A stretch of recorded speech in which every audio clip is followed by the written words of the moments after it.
আমি তোমার বড় দুলাভাই হিসাবে লজ্জিত। তোমাকে যখন ওর কাছে বিয়ে দিয়েছিলাম, ওকে আমি বলেছিলাম যে শান্তার মতো মেয়ে না আর কেউ হতে পারে না, ও খুব ভালো মেয়ে। আর তুমি এটা কি রূপ দেখালে? ঘরের বউ, ঘরের বউয়ের দায়িত্ব কি?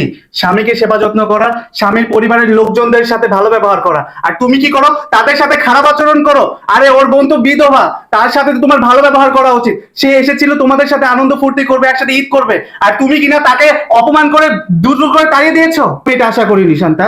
শোন শান্তা, আমারও কিন্তু বিয়ে হয়েছে, আমিও সংসার করতেছি। তোর তো মানুষজনই নাই। তোর সংসারে কয়জন মানুষ? আমার সংসারে কতজন মানুষ তুই জানোস?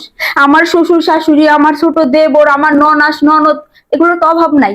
আমি তো প্রত্যেকদেরকে নিয়ে মিলেমিশে সুন্দরভাবে সংসার করতেছি। কেউ তো সামান্যতম ভুল আমার ধরতে পারবো না। সবাই তো আমার দেখি কত আদর করে। আর তোর মাত্র একটা ননাস আর একটা ভাইগনা, তাদের সাথে তুই এরকম ব্যবহার করতেছিস। থাক, যা করছিস ভালোই করছিস, তোর আর কিছু বলবো না। আমাদের তোর বাসায় আসা অনেক বড় ভুল হয়েছে। আর জীবনে কোনোদিন বাইসে থাকলে তোদের বাসায় আসবো না।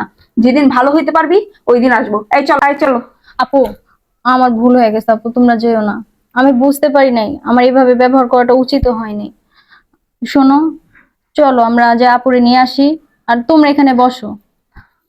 আচ্ছা ঠিক আছে, তাহলে তোরা যা, গিয়ে তোর ননাসটা নিয়ে আসে, আমরা এখানে বসি। ঠিক আছে, চলো।